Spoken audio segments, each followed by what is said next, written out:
Bien le bonjour à tous, j'espère que vous allez très bien, bien content de vous retrouver pour cette nouvelle vidéo débrief de la journée du vendredi du MotoGP sur le circuit d'Aragon. On va donc se faire un rapide point de vue de la première séance d'essai, la FP1, et ensuite notre débrief complet de la practice. Et juste avant de commencer, je voulais vous parler du sponsor de cette vidéo, c'est NordVPN. Alors NordVPN a de nombreuses fonctionnalités, mais je vais vous donner deux exemples qui pourraient vous intéresser. Tout d'abord, si vous voulez avoir Prime Video ou encore par exemple YouTube Premium moins cher, vous pouvez le faire avec NordVPN en vous localisant en Égypte. Mais surtout, vous pouvez avoir avec un VPN et donc NordVPN accès à de nombreux sports mécaniques. Regardez, je vous montre très rapidement comment ça fonctionne. Vous avez donc deux choix qui vont s'offrir à vous en ouvrant l'application. Vous allez donc soit vous connecter en Belgique et ensuite sur internet aller sur le site de la RTBF Ovio, soit vous allez vous connecter à un serveur en Suisse et sur internet aller sur le site de la RTS. Voilà, c'est pas plus compliqué. Maintenant, si vous voulez justement avoir plus d'informations, vous avez un tuto en description qui vous montre étape par étape comment tout ça fonctionne. Et justement, en description ou encore en commentaire épinglé, vous avez aussi mon lien NordVPN qui va vous permettre d'avoir de grosses promotions sur les abonnements d'1 an ou encore de 2 ans, avec en plus des mois gratuits offerts. Vous avez aussi évidemment la garantie satisfait ou remboursé de 30 jours, donc n'hésitez pas à aller voir tout ça. Donc voilà, un grand merci à NordVPN qui sponsorise cette vidéo et un grand merci à tous ceux qui se sont abonnés ou qui s'abonneront avec mon lien, ça permet de soutenir la chaîne. Allez, on est maintenant parti pour notre débrief. Bon alors techniquement on commence pas directement par ce débrief de cette journée du MotoGP parce qu'on a eu de nombreuses news qui sont sorties juste avant le week-end et je pense que c'est quand même important d'en parler. Tout d'abord on va parler donc un peu calendrier. Officiellement un circuit fait son retour et fera donc son retour l'année prochaine, c'est le circuit de Brno en République tchèque et là je vous avoue que j'ai un très grand sourire parce que c'est évidemment un circuit historique qui je trouve manquait au calendrier et c'est donc maintenant officiel, il sera là la saison prochaine jusqu'en 2029. Belle opportunité donc pour le MotoGP aussi d'avoir un circuit qui rassemble les fans parce qu'on sait qu'à l'époque on avait énormément de spectateurs sur ce circuit, donc vraiment hâte de voir ce que ça va donner. En tout cas c'est un très bon circuit je trouve pour le spectacle, pour avoir de belles courses. Donc ouais, très content de cette news. En parlant justement de calendrier, on a aussi des rumeurs cette fois-ci. Attention, on ne parle pas d'officialisation mais de rumeurs. Il y a des chances que le circuit de Portimao disparaisse du calendrier et on pourrait avoir aussi l'arrivée du circuit de Hongrie. Vous savez, ce circuit était normalement un circuit de remplacement, mais je suis pas sûr qu'il a eu finalement l'homologation. Et bah finalement, en 2025, on pourrait voir ce circuit de Hongrie arriver en MotoGP. Bon, on met vraiment des gros guillemets à cette information. Pour l'instant, ce ne sont que des rumeurs. Pourquoi pas pour le circuit de Hongrie, même si je suis pas extrêmement enthousiaste à l'idée, mais moi ce que je trouve véritablement dommage c'est perdre Portimao, parce que Portimao c'est quand même un circuit pour le spectacle mais surtout pour les images, qui était un circuit extraordinaire. Donc perdre Portimao, je trouve que c'est quand même vraiment un gros moins pour donc ce calendrier et pour donc le MotoGP, mais bon, c'est comme ça. On verra bien comment cette histoire évoluera. Et on termine cette petite partie news par une officialisation pour un nouveau pilote lors de cette future saison. C'est tout simplement la signature officiellement de Somkat Chantra en MotoGP dans le team LCR Idemitsu à la place de Takaaki Nakagami qui va donc prendre entre guillemets sa retraite pour le MotoGP, mais il va aussi techniquement continuer à rouler sur une MotoGP parce qu'il va devenir pilote test. Alors normalement, d'après les informations qu'on a pu voir, il va donc tester pour Honda, mais du côté du Japon. Vous savez que Honda fait des tests au Japon, mais aussi des tests en Europe. Je pense qu'à l'avenir, les tests en Europe devraient être faits pour Aleix Espargaro, qui, je rappelle, a signé donc en tant que pilote test. Et donc pour les tests au Japon, on devrait donc s'appuyer sur Takaaki Nakagami. Mais voilà, on a donc un Thaïlandais officiellement en MotoGP, Somkat Chantra. Et comme je le disais dans la précédente vidéo, c'est aussi une très bonne chose parce que je rappelle qu'on va démarrer cette saison 2025 sur le circuit justement de Thaïlande. Et donc avoir un pilote thaïlandais sur le circuit de Thaïlande, j'espère qu'on aura un beau spectacle. Et comme d'habitude, beaucoup de monde sur le circuit. Ça ferait extrêmement plaisir de commencer la saison en fanfare. Enfin bref, maintenant passons donc à cette partie débrief de cette journée du vendredi du GP sur le circuit d'Aragon, un circuit qui a donc été resurfacé pour cette saison 2024. et ça a été un petit peu compliqué du point de vue du grip lors de cette première séance du MotoGP. Alors, est-ce que c'est vraiment lié au resurfacement ou à la poussière qu'il y avait apparemment sur la piste? On ne sait pas trop, mais il y a eu aussi des soucis parce qu'apparemment on a roulé un petit peu trop vite après le resurfacement et il y a eu des parties de l'asphalte qui s'est détaché, donc on a dû remettre des bandes. Bref, vous l'avez compris, du point de vue du grip, cette première séance n'était pas géniale, et même apparemment lors de la deuxième séance, même si ça s'est amélioré, c'était pas non plus tip top. Mais voilà, normalement tout le long de ce week-end, le grip va quand même s'améliorer avec les différentes catégories qui vont rouler sur le circuit. Et on démarre donc par ce rapide classement, par ce rapide point de vue de ce classement de la première séance d'essai qui, je rappelle, ne compte pas pour les places qualificatives. On retrouvait donc Marc Marquez en tête. On sait que sur ce circuit, Marquez est très fort, mais on va en reparler après. Mais bref, Marquez a tapé vraiment très fort, a fait un très bon coup avec 483 millièmes d'avance sur le deuxième, Jorge Martin. On retrouve ensuite Pedro Acosta, Brad Binder, Fabio Di Giannantonio, Alex Marquez, Miguel Oliveira, Jack Miller, Enea Bastianini, et pour terminer et compléter donc ce top 10, Franco Morbidelli à la 10e position.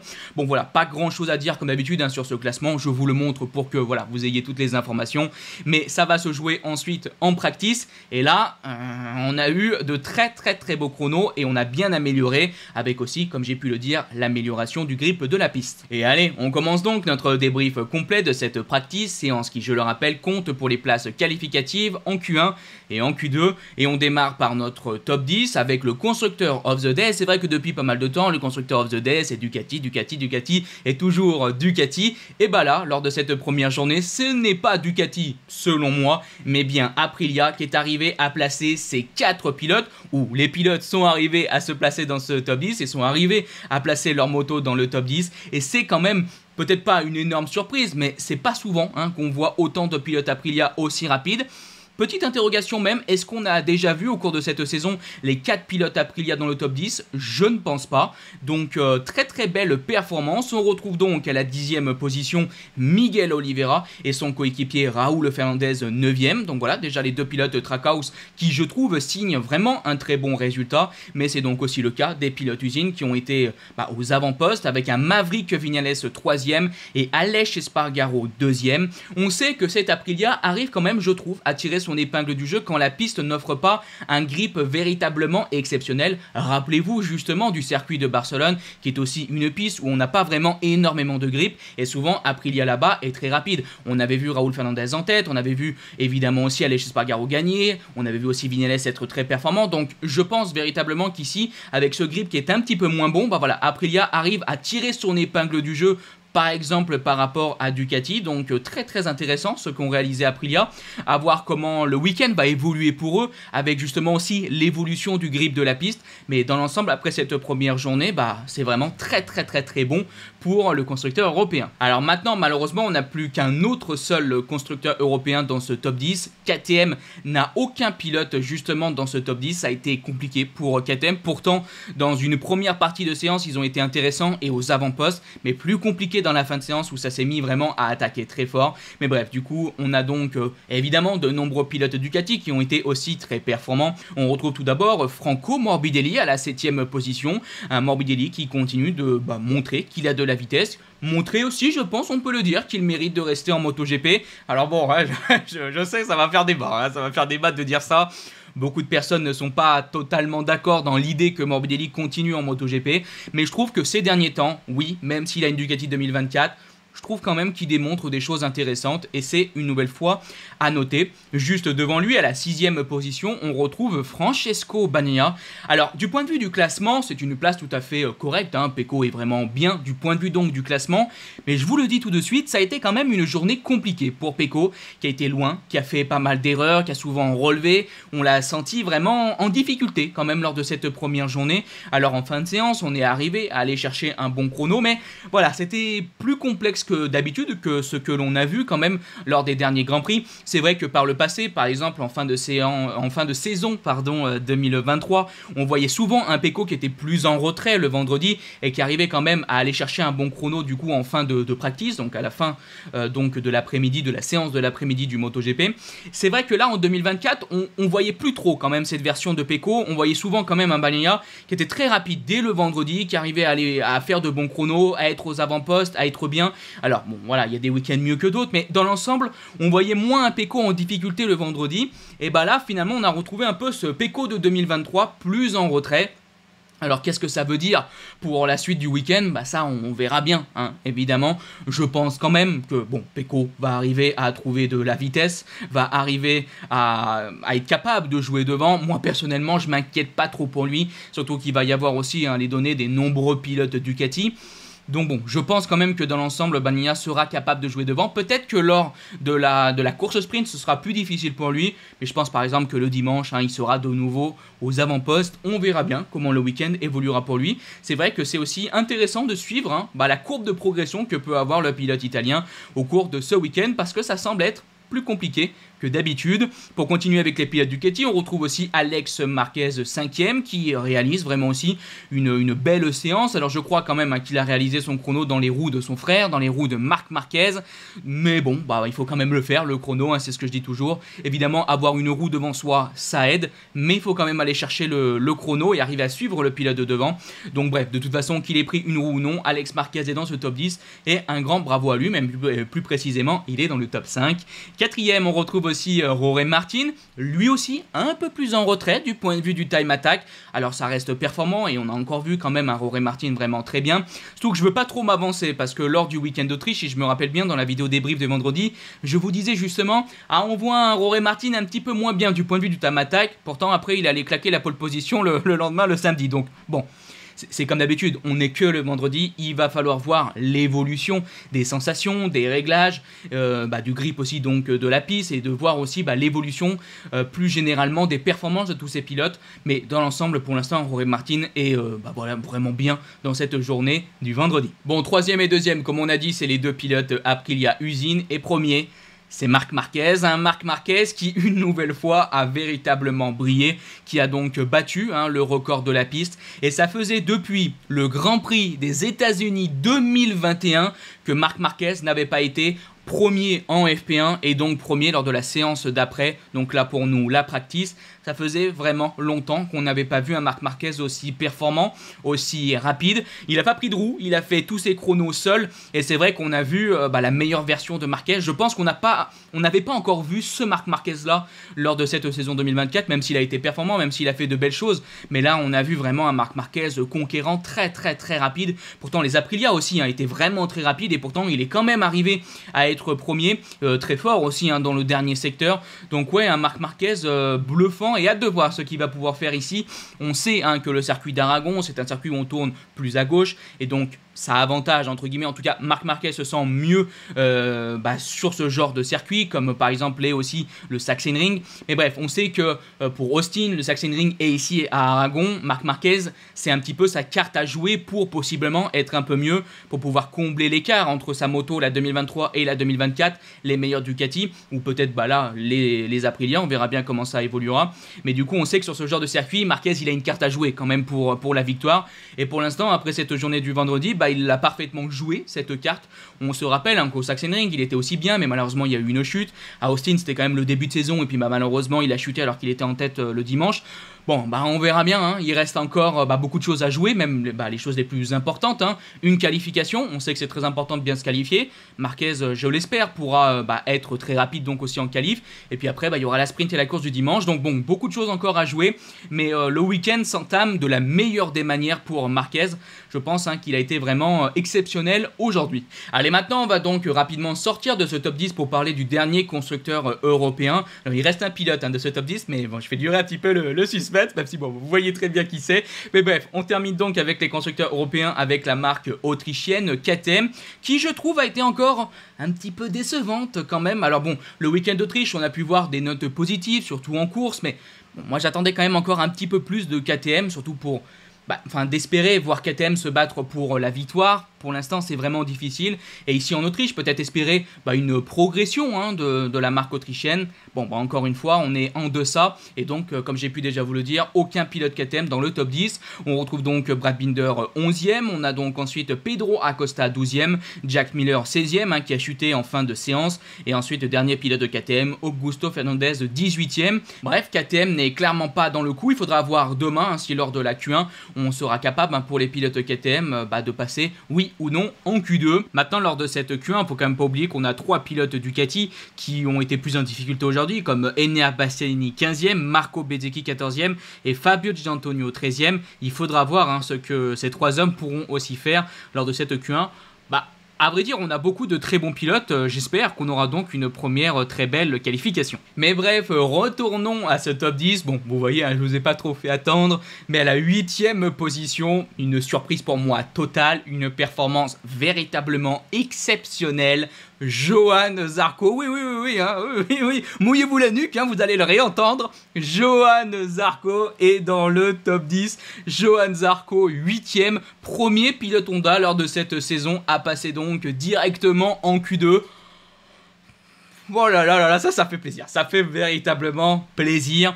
Alors oui, bon, les conditions ont été peut-être un petit peu difficiles et donc peut-être que certains pilotes ont été un peu moins performants, mais aller chercher un résultat comme ça pour Zarco, c'est extraordinaire. Surtout que les autres pilotes Honda, eux, n'ont pas spécialement brillé. On retrouve Luca Marini 17e, on retrouve Joan Mir 21e et Takahaki Nakagami 22e. Donc mettons du respect sur Johann Zarco, mais quelle performance stratosphérique du pilote Honda. J'ai été bluffé, il a vraiment fait de très très bons tours, parce qu'il a été très performant dans son dernier run, mais il était aussi rapide lors du run précédent, il a été à un moment classé 2e. Ouais, ça fait tellement plaisir de voir ça. Alors est-ce qu'on peut dire que la Honda va véritablement mieux? Bon, on a quand même en tant que pilote dernier et avant-dernier 2 pilotes Honda, donc je vais pas vous dire que Honda a trouvé quelque chose qui fait que, même si ici on a apporté des améliorations, il faut le noter. Alors on nous a pas, si je me trompe pas, spécifié véritablement ce qu'on avait apporté, mais on a quand même apporté apparemment certaines choses. Peut-être que oui, ça a aidé Johann Zarco, on peut le penser, on peut l'imaginer. Mais je pense que là, Johann est véritablement arrivé à faire la différence sur cette piste et ça fait tellement plaisir de le retrouver dans ce top 10, surtout même d'un point de vue général pour les constructeurs japonais. On sait que c'est compliqué pour eux et même pour Honda. Enfin, Honda, c'est tellement dur. Avoir un pilote Honda donc dans ce top 10 et en plus notre pilote français Johann Zarco qui, on le rappelle, découvre aussi quand même cette moto. Alors bon, maintenant, il y a pas mal de week-ends qui sont passés, mais c'est sa première saison sur cette Honda. Et il est donc le premier pilote à passer directement en Q2 au cours de cette année 2024. Je suis super content, super comblé. Et hâte de voir ce qui va se passer ensuite. On peut espérer une belle qualification. Alors maintenant, je vous le dis, ça va être quand même vraiment très compliqué d'imaginer un Johann Zarco capable de jouer plus en qualification. Mais bon, qui avant ce week-end aurait pu imaginer Johann Zarco directement qualifié en Q2 dans le top 10 donc de la practice? Je pense que personne n'aurait pu parier ça. Donc qui sait, peut-être que demain il sera en pole position. Ça y est, le mec il s'enflamme. Ça y est, le mec il s'enflamme complètement. Non, évidemment que non. Enfin, je pense pas, mais on lui souhaite. On souhaite à Johann Zarco. Mais voilà, je pense que ça va être quand même compliqué de signer plus. Mais voilà, c'est déjà un très très bon résultat pour lui. On verra ce qu'il pourra faire donc en qualification. On verra ce qu'il pourra faire aussi pendant les courses. On va espérer que justement il profite de cette très belle journée du vendredi. Hâte de voir, en tout cas ça donne un très grand sourire. Alors malheureusement on va repartir dans du négatif parce que pour l'autre constructeur japonais, pour Yamaha, on est très loin. Fabio Quartararo est 20e, il a fait une chute, je crois que ça a été le premier pilote à chuter lors de cette journée. Et on a senti sûrement que ça lui a mis aussi peut-être un petit coup dans ses sensations, déjà qu'il était en difficulté. Je pense que cette chute n'a pas aidé. Son coéquipier Alex Rins lui est juste devant lui à la 19e position. Mais voilà, là pour Yamaha c'est vraiment très très dur. Alors il faut savoir que du point de vue des nouveautés, on a aussi apporté quelques petites choses, un nouveau aileron avant qui est similaire à celui qu'on avait par le passé, mais qui apparemment permet d'avoir un meilleur refroidissement de la machine. Et on a aussi un peu amélioré le côté de cette moto avec, vous savez, cette fameuse pièce qui est assez plate là, qui permet d'avoir un meilleur effet de sol. On aurait donc monté un peu plus cette grosse pièce et on l'aurait un peu plus bombé par rapport au passé. Les pilotes Yamaha semblaient satisfaits parce qu'on a préféré tout de suite cette pièce du coup par rapport à l'ancienne. Il faut savoir que c'est pas une révolution, c'est vraiment une mise à jour, on va dire, une amélioration par rapport à celle d'avant et ça semble bien fonctionner, donc tant mieux. Ça donnerait, d'après les informations qu'on a pu avoir, plus d'appui à cette moto, un meilleur turning et aussi donc un meilleur refroidissement comme j'ai pu déjà le dire. Bon, rien de révolutionnaire parce que comme vous avez pu le voir du point de vue des performances ce vendredi, bon, les Yamaha n'ont pas spécialement brillé, mais voilà, quelques petites améliorations qui semblent fonctionner, c'est quand même à noter. Donc bref, voilà pour ce rapide débrief de cette journée du vendredi du MotoGP. sur ce circuit espagnol. Ça a fait vraiment plaisir, on a pu voir de très belles choses, content de retrouver le MotoGP, de vous retrouver aussi avec ce format débrief. J'espère que ça vous a plu, et si ça vous a plu, n'hésitez pas à liker, partager, commenter. Moi je vous dis donc à la prochaine, donc normalement soit dimanche pour un gros débrief, soit lundi pour un débrief un peu plus réduit et notre vidéo sur l'actualité. Bref, je vous dis bye bye les potes, ciao.